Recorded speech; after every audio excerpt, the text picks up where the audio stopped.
So this is a very special video.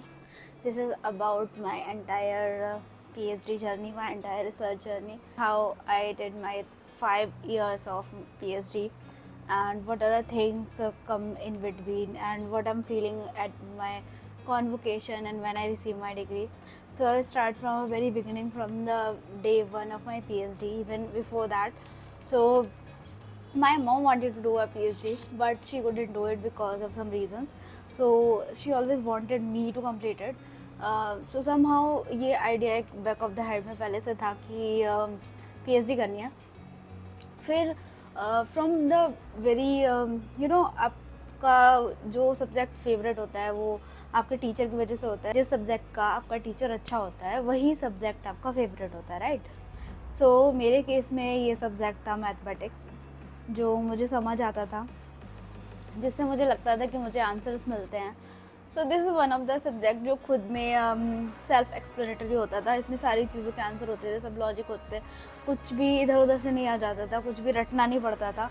तो मुझे बचपन से ही ना मैथमेटिक्स बहुत अच्छा लगता था, and that's how I pursue this subject a lot. फिर स्कूल हुआ, then I choose the combination of physics, chemistry and math. And then for graduation again I do in mathematics only, and then post graduation, and then after post graduation what, right.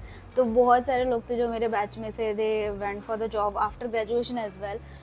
उस time पे when I got graduated at that time most of the people went for the government jobs, जो कि बहुत ज़्यादा popular थी उस time पे, और आज भी बहुत ज़्यादा क्रेज़ है. बैंक्स नए नए उस टाइम पे आए थे. So everybody was preparing for PO and all those things which comes in bank. I don't have that much of idea because मुझे कभी इंटरेस्ट रहा ही नहीं उन सारी चीज़ों में. बहुत सारे लोग बैच के ऐसे थे जो सिविल सर्विसेज की तैयारी करने के लिए चले गए, वो सब थे. सो कुछ 4-5 लोग बचे थे, मैं, Prachi, Apurva and few more my batchmates, जो लोग आगे फर्दर MSc के लिए गए. देन अगेन एग्ज़ाम दिया, क्लियर हो गया. तो मेरी MSc जो थी master of science in mathematics, that also I have done in applied mathematics. So applied mathematics and pure mathematics are two different part of mathematics, but they come together, they work together. In applied, you model a problem, real life problem, and find solution from that, and you use the pure mathematics in that. Pure mathematics is all about the theorems, the proofs, the notions, axioms, corollary, and all those things. So these are like the definition, and this is like the application where you use mathematics in real world. So बहुत joke होता है कि sine theta cos theta कहाँ use करता है, बहुत जगह use करते हैं. इवन ये टेक्नोलॉजी की जो हम बात कर रहे हैं, इसकी जो कोडिंग है, that also maths. So nothing can be possible in this world without math. अगर हम मैथ निकाल दें तो कुछ भी नहीं बचेगा शायद. So that is why I love math a lot. So after MSc, I thought to go for the PhD thing, but it is really not easy for getting admission into good institute like IITs or NITs. You need to clear certain examinations like CSIR, GRF, or GATE for IITs, and these two exams are only for mathematics, and for the subject there are other examinations as well, like there is JAM and all those things. Again, PhD is a degree which is all about depending on your fellowship, because आप post graduate हो चुके हो, and आप अगर आपके पास salary नहीं होगी तो how will you survive, right. You are not like still in your school, still in your early years of colleges, ऐसा नहीं है. तो you need a fellowship to survive for PhD, and for that you need to pass certain examinations, and there comes the role of these CSIR and GATE. So GATE is conducted by one of the IITs every year. So all the 8 old IITs conduct the GATE examination, and the GATE examination gives you a scorecard, and there is a cutoff of 25 marks, I think. Out of 100, 25 point something is always there. So GATE cutoff is been like for more than, I think, more than 2 decades. It's on 25 only. So you can imagine how tough the exam is अगर उसकी cut off 25 से पार नहीं हो रही है, कि वो कब 20 साल से उनका पेपर इतना टफ आ रहा है कि वो 25 मार्क्स भी लोग क्लियर नहीं कर पाते हैं. तो गेट की cut off 25 point something, 26 hardly, इतना ही 25 से 26 के बीच में ही रहती है मैक्सिमम. जितना मैंने अभी तक देखा है, अभी तक तो उसके ऊपर गई नहीं है. So this is like how tough the exam is. And the second examination, which is CSIR NAT JRF, which comes with like 3 parts. में 3 part होते हैं, उनका अपना अलग अलग है. And उसकी कट ऑफ अराउंड 50-60%, 120 और 60% अराउंड रहती है for JRF. And for net around 40s में रहती है.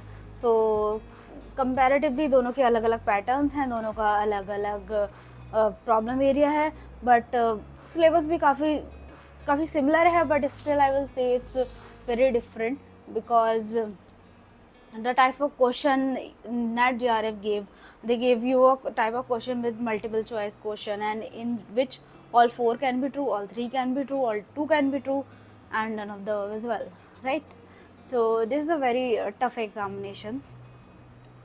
So I remember when I cleared my GATE examination, and then I thought ki okay, this is really nice. And I remembered I was in Delhi as well at that time, and then my result came around I think 9 p.m. and at that time I was living with my brother only, and my family is not in the same city. So I had this very strange feeling of sharing this thing to the people I'm doing the struggle with my family and everything.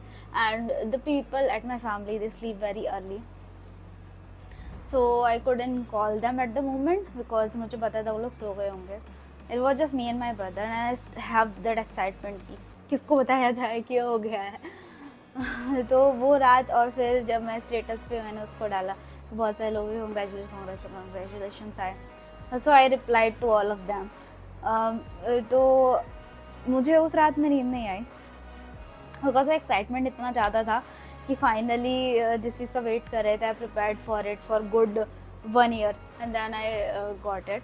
सो मेरा first attempt में नहीं clear हुआ था, मेरा second attempt में clear हुआ था. तो वो एक जो खुशी होती है ना कि हो गया, कर लिया, and that too with a good rank. 46 rank आई थी मेरी उसमें, which is a good rank. तो it just feel so good. And then जब रिज़ल्ट आ गया, मैंने उसका फ़ोटो भी फेसबुक पे अपलोड किया हुआ है कि finally the gate is open, now see what's next. Now when you cleared your examination, फिर बात आती है कि आप कहाँ एडमिशन लोगे. So when you clear your examination, तो ऐसा नहीं है कि PhD में आपने गेट नेट निकाल लिया बस हो गया, ऐसा नहीं है. अब आप एलिजिबल हुए हो IITs में जाने के लिए, वहाँ पे जाके आपको फिर से एग्जामिनेशन देना होता है.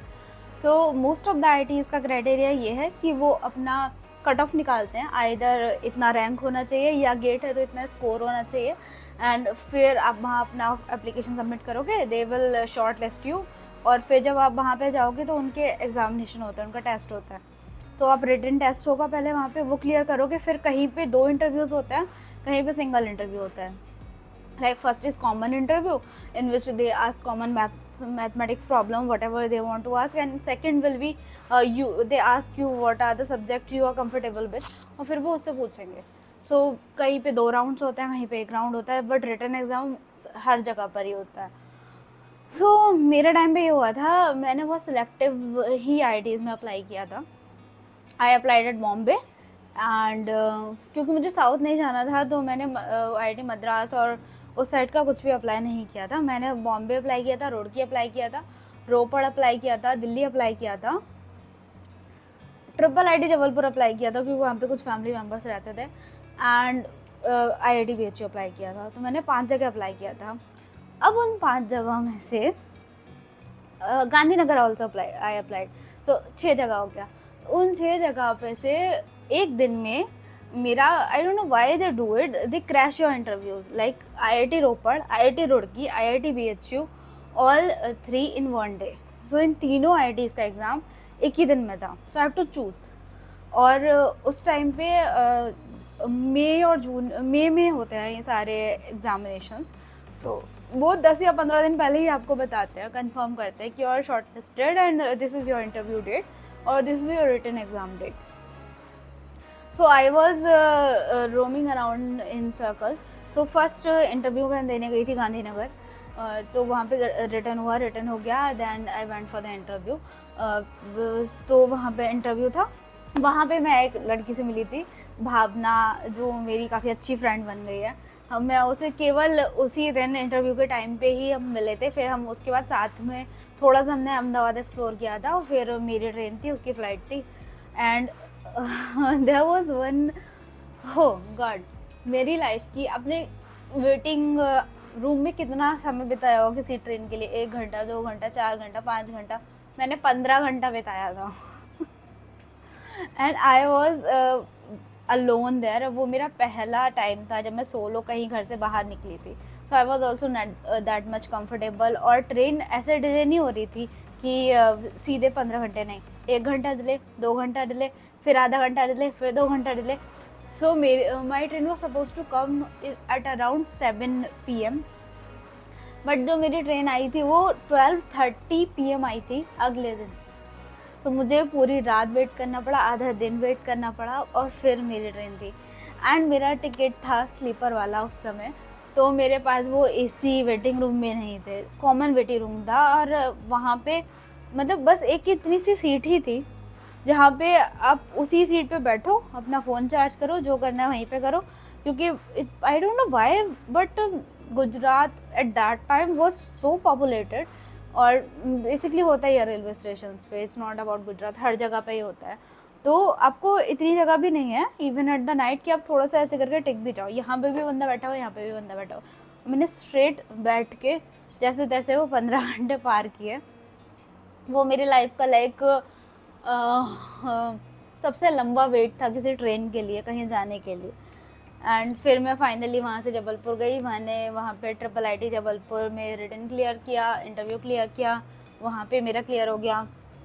उसके बाद मुझे कॉल लेना था, उसके बाद जो मेरा इंटरव्यू था विच इज़ लाइक IIT रोपड़, रुड़की और बनारस।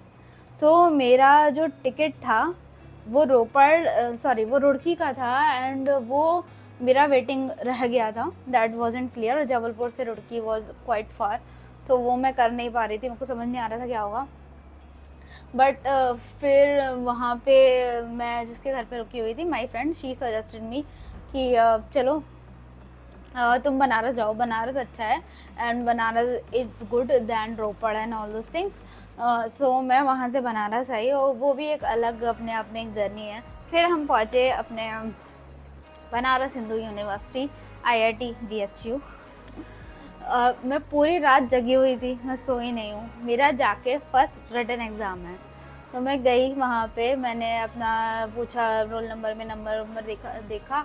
आई थिंक 9:30 और सो से एग्ज़ाम था, रिटन एग्ज़ाम 2 घंटे का था। तो मैं गई, मैंने एग्ज़ामिनेशन दिया, एंड एग्ज़ाम दे के आके वहाँ पे उन्होंने एक वेटिंग एरिया बना रखा था कि एवरीबडी शुड सिट देयर, और उसमें चेयर्स थी। अभी तो वहाँ पे वो सोफ़े और लंबी वाली सीट्स पड़ गई हैं, बट पहले वो चेयर थी। और मैं इतनी ज़्यादा टायर्ड थी उस टाइम पे कि मैंने 2 चेयर को जोड़ा और उस पर सो गई, सर रख के सो गई। मैंने कहा जब ये अनाउंस होगा कि आगे इनका कब होना है, तब उस टाइम पे देखेंगे। तो मैंने ना कुछ खाया है ना कुछ पिया है, मैं बस सो रही हूँ। फिर वहाँ पे अनाउंस होता है, वहाँ पे मेरा कोई एक नोन बंदा था कोई, तो ही अस्मी कि यहाँ पे बहुत गर्मी है, अब दूसरे वाले बिल्डिंग में जाके वेट कर लो, वहाँ पे हम रिज़ल्ट बताने वाले हैं, और वहाँ पे वो भी है, AC भी है। तो मैंने कहा चलो ठीक है। मैं दूसरी बिल्डिंग में गई, वहाँ पे मैं हेड डाउन करके सो गई, वहाँ पे क्योंकि टेबल बहुत अनकम्फर्टेबल टेबल्स थी, तो वहाँ पे मैं थोड़ा हेड डाउन करके सो गई। तब मुझे पता चला, ऐसा कुछ सीनियर्स जो हमारे वही कॉपी चेक करते थे, उसमें किसी ने बताया कि त्रिवेदी ने टॉप किया है। जब मैंने त्रिवेदी वर्ड सुना है, लाइक कि आपने क्या बोला त्रिवेदी के बारे में, then he said, Rahul sir थे, कि किसी त्रिवेदी ने टॉप किया है, तुम त्रिवेदी हो? मैंने बोला हाँ मैं ही तो त्रिवेदी हूँ। तो बोले तुम्हारे मार्क्स सबसे ज़्यादा आए हैं, अब तैयारी करो इंटरव्यू की। मैंने कहा ठीक है। फिर मेरे एकदम जान से जान आई, मैंने पूछा कि चाय वाय कहाँ मिलेगी, जाके कैफेटेरिया गई, चाय पी के आके अपना तैयारी होके बैठ गई। फिर उसके बाद इंटरव्यू वगैरह दिया, मेरी ट्रेन फिर थी अगेन, क्योंकि इसके बाद IIT दिल्ली में था। तो इंटरव्यू हो गया, इंटरव्यू में उन्होंने जो पूछा, जैसे पूछा सब कुछ मैंने बता दिया, अच्छे से गया सब कुछ। अब फिर मैंने रात की अपनी ट्रेन पकड़ी और मैं अगेन अभी मैं हूँ दिल्ली में। फिर इसके बाद दिल्ली में हुई, दिल्ली में रिटन एग्ज़ाम क्लियर हुआ, पहला इंटरव्यू क्लियर हुआ, सेकंड इंटरव्यू में मेरा थोड़ा सा वो हो गया था समथिंग, मेरी जो वहाँ पे बोर्ड ऑफ डायरेक्टर से कुछ मैच नहीं किया, मेरा कुछ गैप था and they made an issue about the gap year. So I said I've just cleared the GATE exam and also cleared your entrance exam. How can you like make an issue about the gap year and all those things? So वहाँ थोड़ा सा कुछ हो गया था, so I left the interview and all those things. So ये था interview journey. फिर फाइनली सिलेक्टेड लिस्ट आई, वो भी आई थिंक मेरे फेसबुक पे पड़ा हुआ है, जब वो उसका रिज़ल्ट आया था और उसमें मेरा सेकंड नंबर पे था, मतलब तो मैंने मेरा दोनों मार्क्स मिला के आई वॉज ऑन सेकेंड, क्योंकि मार्क्स ऐड होते हैं इंटरव्यू के प्लस रिटन एग्ज़ाम के। Okay, so this happened, then I got the admission in Banaras and Jabalpur and Gandhinagar, but I ditch Gandhinagar क्योंकि वहाँ पे बहुत भयंकर गर्मी रहती है। तो मैंने गांधीनगर में जाके सोच लिया था कि मुझे यहाँ दोबारा कभी नहीं आना है, ऊपर से वो 15 घंटे का wait can not tolerate, so that was out an option, पहले ही हो चुका था। तो अभी आई वॉज वेटिंग कि देखते हैं गांधीनगर में क्या होता है, सॉरी देखते हैं दिल्ली में क्या होता है। वैसे मैं वॉकआउट कर चुकी थी इंटरव्यू से, तो मुझे चांसेस थे नहीं कुछ भी। सो मेरे पास अभी ऑप्शन था जबलपुर का, और जबलपुर से वैसे मेरा ऑफर लेटर घर आ गया था। फाइनली IIT BHU का आया offer letter, I was on the list, the candidate got admitted. So वो आया 24 जुलाई 2018 को हमारा फिज़िकल रजिस्ट्रेशन था, हमें फिज़िकली IIT में जाना था। सो उससे एक दिन पहले हॉस्टल रजिस्ट्रेशन था, और the same day I forgot, same day और एक दिन पहले था आई गेस। तो मैं एक दिन पहले बनारस में पहुंची थी, अपना सारा सामान वामान लेके रजिस्ट्रेशन किया और हॉस्टल में रूम लिया। फिर अगले दिन पहुंचे, अपना रजिस्ट्रेशन किया, अपने बैच के लोगों से मिले।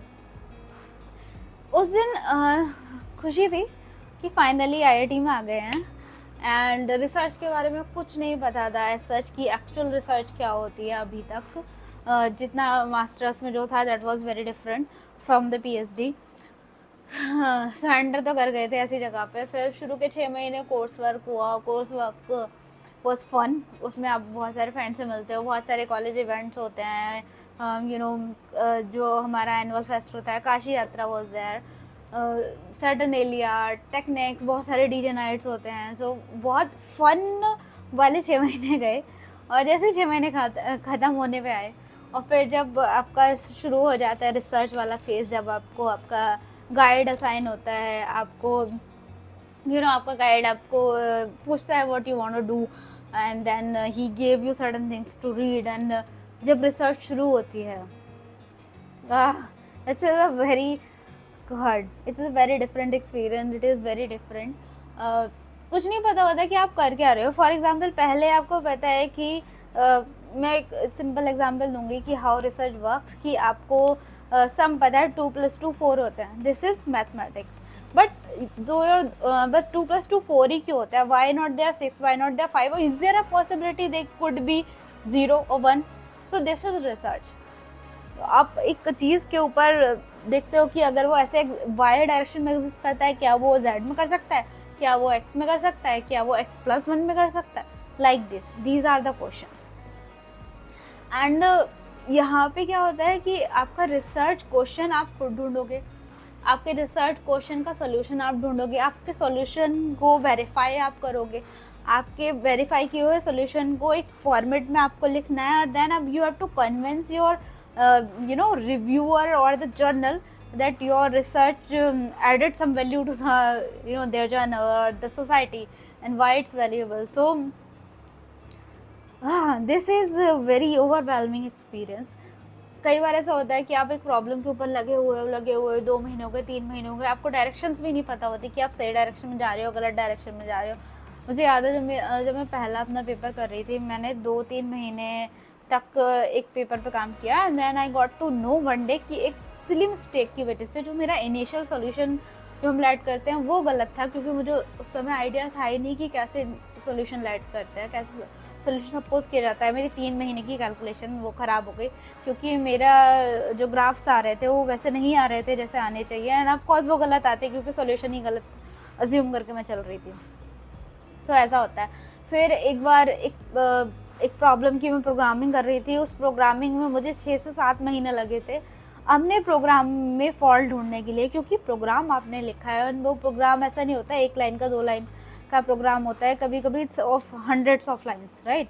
और तो उसमें मिस्टेक ढूंढना is not not not at all easy task, क्योंकि आपको नहीं पता कि आपकी प्रोग्रामिंग में गलती है या आपकी कैलकुलेशन में गलती है, राइट। तो हम लोग क्या करते हैं, एक मॉडल बनाते हैं, उस मॉडल को पूरा सॉल्व करते हैं मैन्युअली, एंड देन उस मैन्युअली सॉल्व मॉडल को हम कुछ रियल लाइफ मटेरियल्स लेके, जैसे मेरा क्रैक प्रोपगेशन पे काम है, तो मैं कुछ रियल लाइफ मटेरियल्स लूँगी, उनके प्रॉपर्टीज़ लूँगी, and then I will verify मेरा जो मॉडल है कि how it is working. So अगर वो मॉडल वेरीफाई करने के बाद सोल्यूशन नहीं दे रहा है, सपोज़ एक बार ऐसा हो रहा था, जो मेरा 6 महीने प्रोग्राम अटका था कि मेरा SIF नेगेटिव आ रहा था। वो नेगेटिव कैसे हो सकता है? स्ट्रेस नेगेटिव कैसे हो सकता है? स्ट्रेस तो कुछ ना कुछ होना चाहिए ना। नेगेटिव कैसे हो सकता है? नेगेटिव मतलब है ही नहीं।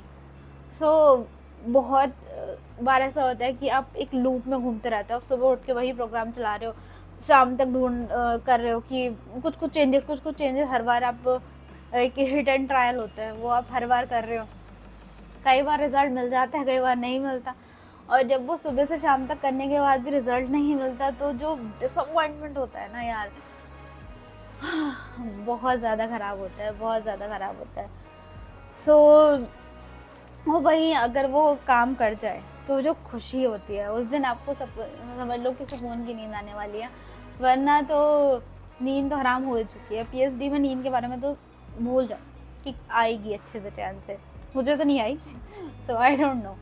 हमेशा आपके दिमाग में आपके रिसर्च क्वेश्चन घूमते रहेंगे, आपके गाइड की कही हुई बातें घूमती रहेंगी, आप ये सोचते रहोगे कि यहाँ की जगह वो लिख दूँ, वहाँ की जगह वो हो दो, अगर ऐसा हो जाए तो ऐसा हो जाए तो ऐसा हो जाए, ये चलता रहता है हेड में। Your head is not at peace at all.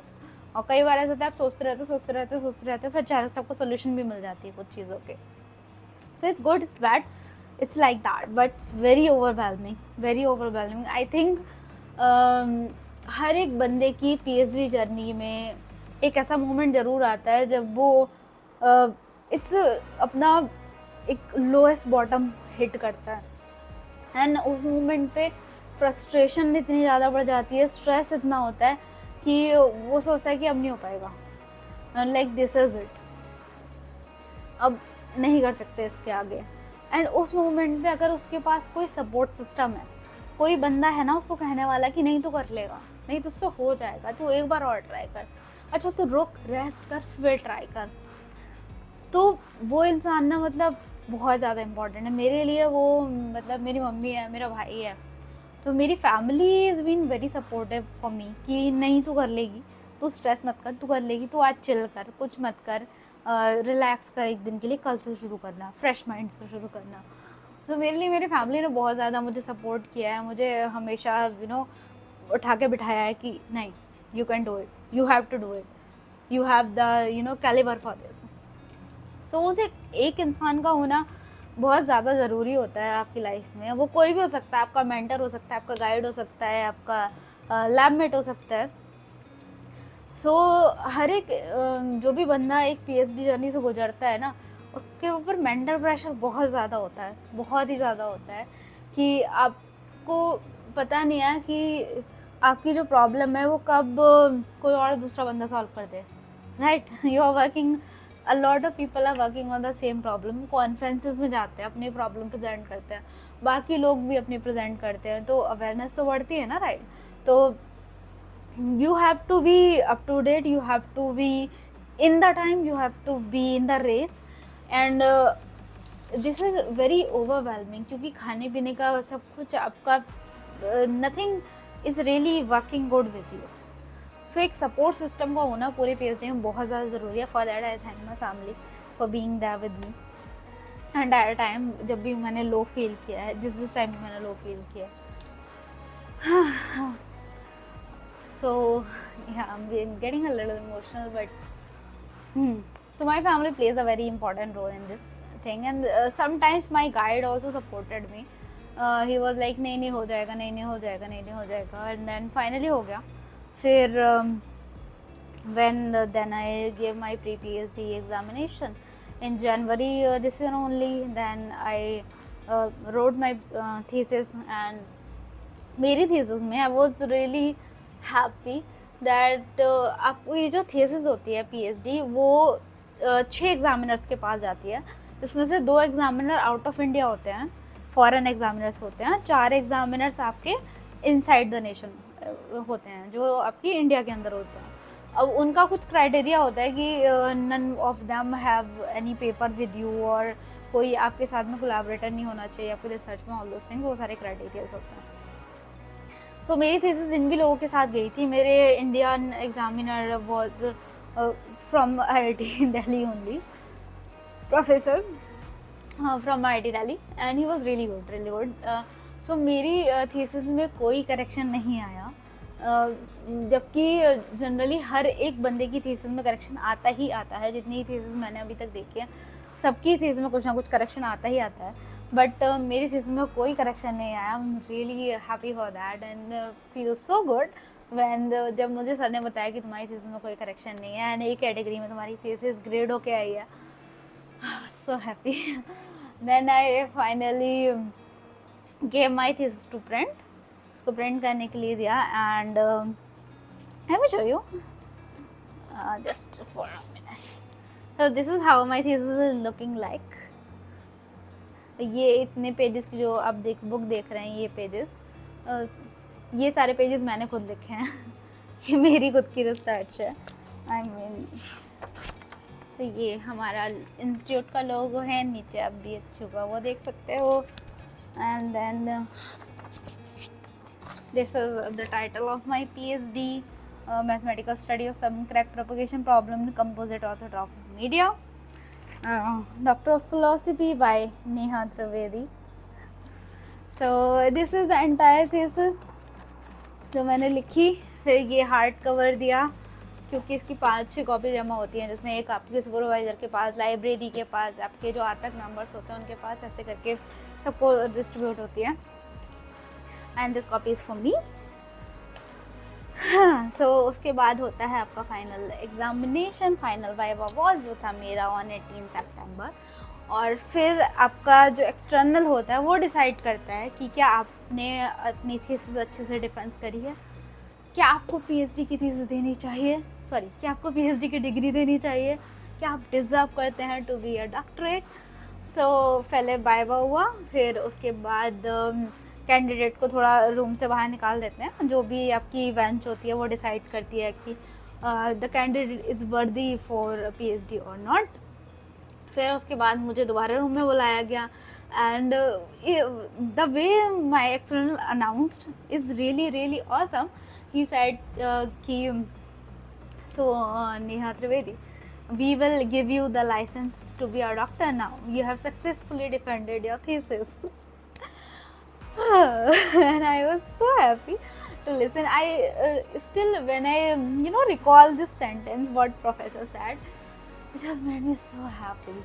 And उस दिन मेरे वाइवा के दिन पे मेरे वाइवा में मेरे गाइड थे, मेरे गाइड के गाइड थे, उनकी वाइफ थी, and there was 2-3 more all the RPEC members and my external and few these people are very important because मेरा गाइड उनके guide, right? And he appreciated me as well कि अच्छा काम है, अच्छे प्रेजेंट किया and keep doing the work. So अच्छा लगता है कि आपकी फाइनली 5 साल की मेहनत वाइंड अप हुई इस रूप में जिसे लोगों ने अप्रिशिएट किया. जो आपने किया वो लोगों को समझ आया एंड लगा कि हाँ कुछ तो किया है लड़की ने, तो उसको डॉक्टरेट दे देना चाहिए. सो फाइनली वो हुआ. मैंने अपना फाइनल PhD डिफेंस किया था 18 सितंबर को. एंड देन लकीली मेरा कॉन्वोकेशन भी बहुत जल्दी हो गया. 6 October was my convocation. And then I filled form my convocation कि हाँ मैं कॉन्वोकेशन में आ रही हूँ and please prepare my degree for the convocation. So हमारे यहाँ जो कॉन्वोकेशन होता है उसमें you need to wear traditional है क्योंकि BHU का पार्ट है, IIT BHU, और BHU के साथ रहते हैं तो बहुत ट्रेडिशन के साथ हम लोग रहते हैं, तो दैट इज़ वाई बहुत सादा होता है। एक आपको जैकेट मिलती है जो जिसे हम सदरी बोलते हैं, खादी की जैकेट होती है, और उसके साथ एक पटका होता है, इस पर IIT लिखा होता है दोनों साइड पे। इसकी मैं फ़ोटो वीडियो भी डालूँगी, ओके, इसके आगे आपको उसकी वीडियो मिलेगी। तो वो होता है, उसके साथ में आपको क्रीम कलर की साड़ी या फिर सूट पहनना होता है, लड़कों के लिए कुर्ता पजामा होता है। तो वो आपकी ड्रेस होती है। फिर जब आप स्टेज पे जाते हो और आपका HOD जब आपका नाम पुकारता है, पहले हम जब वेट कर रहे थे अल्फ़ाबेटिकली, हमारे अल्फ़ाबेटिकली डिग्री अवार्ड की जाती है। सो मैथमेटिक्स इज़ लाइक काफ़ी देर में आता है, 2-3 घंटे आपको वेट करना पड़ता है आपकी डिग्री के लिए। तो वी आर वेटिंग, और बहुत ज़्यादा इम्पेशेंट हो रहे थे कि इतने सारे लोगों को मिल गया, ओ गॉड, सिविल आ गया, सिविल में इतने सारे लोग हैं, CS आ गया, इतने सारे लोग हैं। सो जब फाइनली मोमेंट आया, जब हमें क्यू में लगाया गया हमारी डिग्री के लिए, तो वो थोड़ा सा फील आना शुरू हुआ कि ओके, अब हम स्टेज पे जाएंगे। और जैसे ही स्टेज पे जाने से पहले जो मेरे बैचमेट थे उन्होंने बोला कि सामने कैमरा देख के पोस्ट करना, ये करना, वो करना, वो करना। ठीक है, दिमाग में चल रहा है बहुत सारी चीज़ें, give somebody a phone to record and all those things. But जैसे स्टेज पे गए एंड जैसे नेहा त्रिवेदी,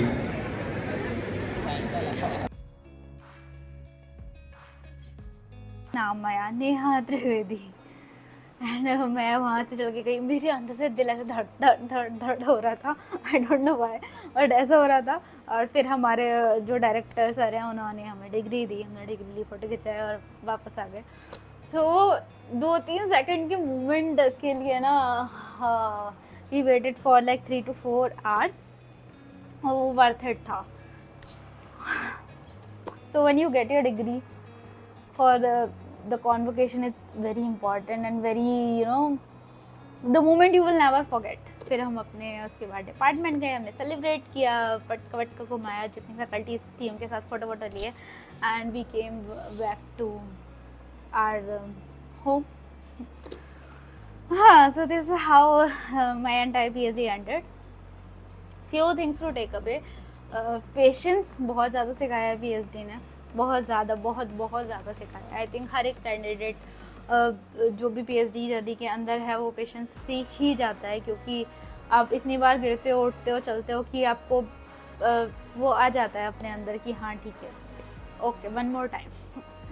तो जो वो होता है ना N+1 टाइम ट्राई करने वाला पेशेंस, वो आपके अंदर आ जाता है। हाँ, दूसरी चीज़ कॉन्फिडेंस बिल्डअप होता है, एंड सेम टाइम आपके अंदर एंजाइटी भी बिल्डअप होती है। सो एंजाइटी को मैनेज करना इज़ वेरी डिफ़िकल्ट। मुझे शायद इससे पहले पता भी नहीं था एंजाइटी क्या चीज़ होती है, but when I gone through the process, I also field anxious a lot of time, which is not good. But सब कुछ पार्ट ऑफ जर्नी है, सब कुछ अच्छा नहीं होता, कुछ गुलाब अगर साथ में है तो कांटे भी होते ही हैं। So it's like that only. But it is a life changing process. आपकी लाइफ चेंज हो जाती है। जैसे आप PhD के अंदर एंटर करते हो, वैसे आप PhD से एग्जिट करते समय रहते ही नहीं हो। So this is a very life changing kind of a decision. So it's not a simple degree, it's not कि कोई भी उठ के जाके कर लेगा, इट्स नॉट लाइक दैट।